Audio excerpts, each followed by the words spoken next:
In the 2040s, the Tantalus base is built on Mars. A crew of 8 astronauts go on a mission to gather samples that last 6 months, and today is their last day. In 19 hours, the spacecraft Aurora will come from Earth to pick them up. In the Martian desert, Vincent and Rebecca drive a rover toward an excavation site, noticing there's a sandstorm incoming. Once they get there, Vincent calls Kim on the radio to tell her it's time to return to the base, reminding her they need to get ready for departure. However, Kim ignores him and keeps on digging, desperate to find good samples. While they wait, Vincent tells Rebecca that he's tired of Kim's attitude and he doesn't look forward to the 6-month trip back to Earth, even if he's eager to be home. When Kim finally boards the rover, she complains about the fact they're going back with nothing to show because 6 months weren't enough to accomplish anything. As they drive back, they get a call from Captain Charles, who urges them to hurry up because they need help fixing their communications link to the Aurora. At the base, Richard manages to restore the signal but also has to fix the power, which has been in trouble because of the storm. Meanwhile, Marco asks Charles for a last trip to the excavation site because he needs to fix a broken gamma sensor. Charles is hesitant but eventually agrees, telling him to take Richard too and to return before dark. When the trio arrives and sees Marco and Richard leaving, Kim complains because it isn't fair that she was forced to come back while the guys get to leave again. On the way to the site, Richard is shocked to learn Marco lied. They aren't going to fix anything, they're going to pick a sample of something called microscopic anomaly. Back at the base, Vincent repairs the cooling system while chatting with psychologist Robert. He's noticed the approach trajectory of the Aurora and thinks it looks like drunk driving. Meanwhile, Kim checks Marco's workstation to find his real intentions behind the trip and discovers an image of cavities on a rock. Rebecca points out that the cavities seem to be microbial borings, and when they look at the sample under the microscope, they find signs of bacterial cell division. This means Marco lied because he refuses to share the credit. Angry, Charles calls Richard and Marco to announce the excavation site is now off limits. However, Marco tells Richard to pretend that he didn't hear Charles because of the bad signal. Then Marco takes a soil sample from the dig site, and as he takes a closer look, the ground under him begins shaking and suddenly collapses, causing Marco to get stuck underground. Richard rushes out of the rover to help, but he can't see well because of the steam. Moments after Richard asks for backup, Charles and Lauren arrive to rescue Marco. Richard thinks Marco is already dead, but Lauren disagrees and tries to go down the pit. Charles immediately stops her, saying the pit is too dangerous in its current state. They decide that Lauren will stay behind to keep watch while Charles and Richard return to the base to pick up proper rescue gear. At the base, Kim tells Charles that she wants to announce their discovery. Richard points out that Marco died, but Kim thinks it's Marco's own fault for not respecting protocol and makes Richard mad. The group contacts Mission Control, who has seen the report and gives them permission to retrieve Marco regardless of the risk. Before leaving, Robert wants Charles to scold Kim for her behavior because Marco's death isn't his fault, but Charles says that every crew mistake is his responsibility. While Charles takes Rebecca, Robert, and Vincent back to the site, Lauren waits in the rover. Suddenly she hears someone trying to get inside the vehicle and tries to inform Charles over the radio, but he can't hear her because of the storm interference. When the team finally arrives at the excavation site, Lauren has disappeared.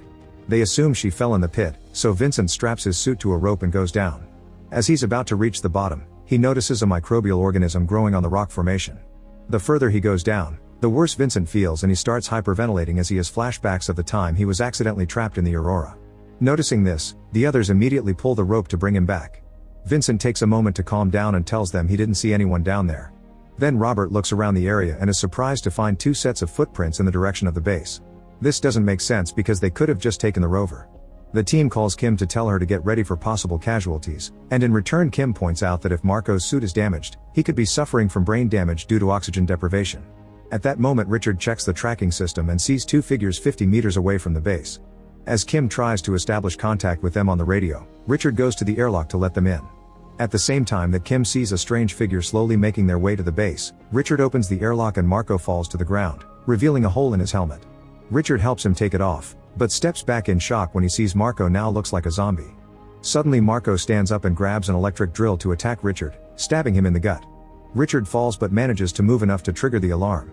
Kim rushes to the airlock, but as soon as she sees Marco she runs away to hide in another room. Soon Lauren reaches the airlock too, revealing she's also infected. Richard struggles with his pain and manages to run into another room, locking the door behind him. Lauren goes after Kim instead, who starts fighting the creature the best she can considering she's no soldier. Soon Marco joins her and Kim uses every object in the room to defend herself. One of the creatures gets distracted by drinking some liquid on the floor, so Kim knocks the other down and runs, locking this door as well. Before passing out, Richard manages to say Mayday on the radio. When the others come back, Charles tells them to wait outside while he investigates, finding a complete mess inside. He finds Kim as Marco starts breaking down the glass door, so Charles orders her to get in a suit while he tries to hold the creatures off.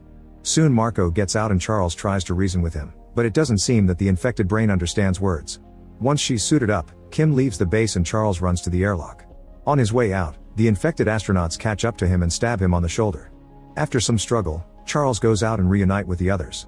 They disable the door to trap their sick friends and Vincent complains, but Kim shows him the creatures' faces while pointing out they aren't humans anymore. The group runs to hide in the greenhouse dome and Rebecca tries her best to treat Charles' wound even though she isn't a doctor. Charles realizes that he's dying and gets sad because he can't remember what his family looks like, so he asks the crew to tell his family that they were in his thoughts. Suddenly Charles grabs Robert by the neck, so the others have to pull him back and try to calm him down. A desperate Vincent holds him down until Charles has trouble breathing. Then Charles tells the crew they'll never see home and passes out. Vincent thinks he's dead, but Kim immediately ties Charles to the table in case his body reanimates like Marco and Lauren. Upset by the sight, Vincent covers the body with a blanket. While discussing what to do, Vincent looks under the blanket and sees the infection spreading. Moments later, they hear an explosion outside so they look at the monitor to discover that the infected astronauts have escaped by using an explosive on the airlock. Soon they make it to the dome and start pounding on the door at the same time Charles' body shakes for a few seconds. The crew wants to contact the space station but the comms are down, so Vincent volunteers to go through the oxygen pipe to get back to the base and fix the system. After Vincent leaves, Rebecca takes a sample of Charles's blood and notices that he's infected too. Minutes later, Vincent stops crawling because he is having a panic attack as he's haunted by the memories of his accident at the space station. On the radio, Rebecca helps him calm down by saying everyone in the team is as scared as he is. When he finally reaches the base, he finds blood all over the place but still gets down to work. Back to Rebecca, she wonders if antibiotics could neutralize the bacteria and injects Charles with a solution. Charles' body immediately starts shaking and contorting, so Rebecca thinks he may be fighting the infection. However, Kim points out that the movement is just the body's reflexes having a natural reaction. Once the body stops moving, Rebecca takes another blood sample and discovers that the bacteria is no longer multiplying, meaning the solution doesn't cure the bacteria but does slow it down. Kim pours the solution into a decontamination spray so they can vaporize it and use it against the creatures. Meanwhile, Vincent manages to contact Aurora but before he can tell them about the situation, the power shuts down. Robert checks the monitor and notices their sick friends are going back to the base because they can't break the dome doors. The team agrees to unlock the door to lure the creatures to the airlock and spray them with antibiotics. As soon as one of the infected astronauts comes in, the decontamination spray activates and the creature falls to the floor squirming. Unfortunately, Rebecca then discovers that the effect is only temporary because the bacteria is starting to develop resistance to the medicine. Vincent is making his way to fix the power only to come across an infected Richard, but he doesn't hesitate to repeatedly bash Richard's head with his flashlight. No matter how hard he hits, the creature won't go down, so Vincent runs to the oxygen pipe and crawls back. He asks Rebecca to open the panel while warning her he didn't seal the other end of the pipe. The others put on their helmets before pulling Vincent out, then Kim grabs 2 bottles of antibiotics and throws them at Richard, who isn't held back. Vincent and Rebecca run to open the airlock, hoping to escape. At that moment Robert notices that Charles' body is starting to reanimate, so he runs to and locks the door behind him, leaving Kim with to die under the creature's attack. When he joins Vincent and Rebecca, he just tells them Kim didn't make it. In the airlock, the creature they sprayed before is starting to wake up, so Robert kicks it a few times in fury. Then the trio finally opens the airlock and runs away, but on their way out their infected friend stabs Rebecca in the leg with scissors. Fortunately, the crew is fast enough to reach the rover and Vincent injects Rebecca with an antibiotic, hoping it'll help her body fight the bacteria. The group leaves in the rover, but after a few moments they realize they don't have enough power to reach the landing site. They'll have to walk there, which Rebecca can't do because of her wound. Vincent thinks they should take Rebecca to the base to treat her injury, but Robert thinks they should leave her behind because she's infected. Rebecca points out Robert may be infected too because Charles grabbed his neck, but Robert changes the subject. He remembers there's another rover at the excavation site, so they head there instead.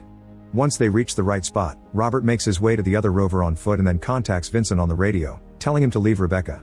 Vincent refuses, so Robert gets away alone. Vincent comes out to stop him but it's too late.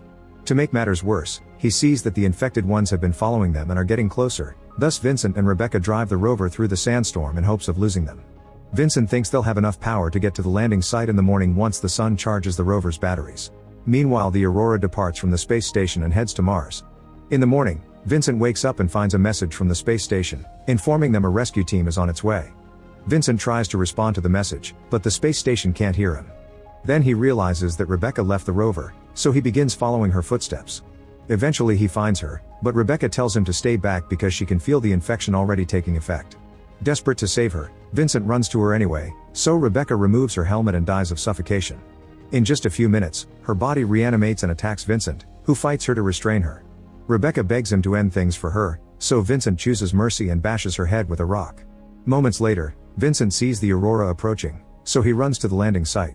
Unfortunately, there also are 3 creatures heading there, so Vincent tries to warn the Aurora not to open the hatch, but they can't hear him because of the storm interference. As soon as the rescue team comes out, the creatures attack them and kill them, and their screams of terror can be heard by Vincent on the radio. He still keeps going and finds the creatures feeding on the rescue team, but at least they don't notice him.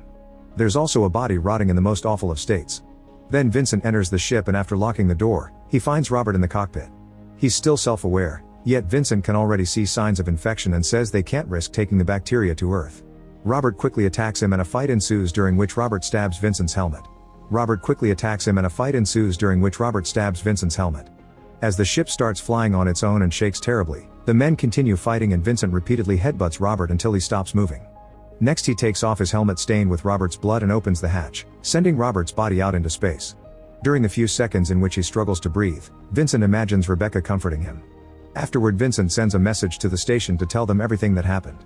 He knows there's a chance he's infected, so he explains his plan to crash the ship on Mars as soon as he notices any symptoms. The Aurora continues to fly while he waits for a response. Make sure to subscribe and turn on notifications so you can watch more videos like this. Thanks for watching.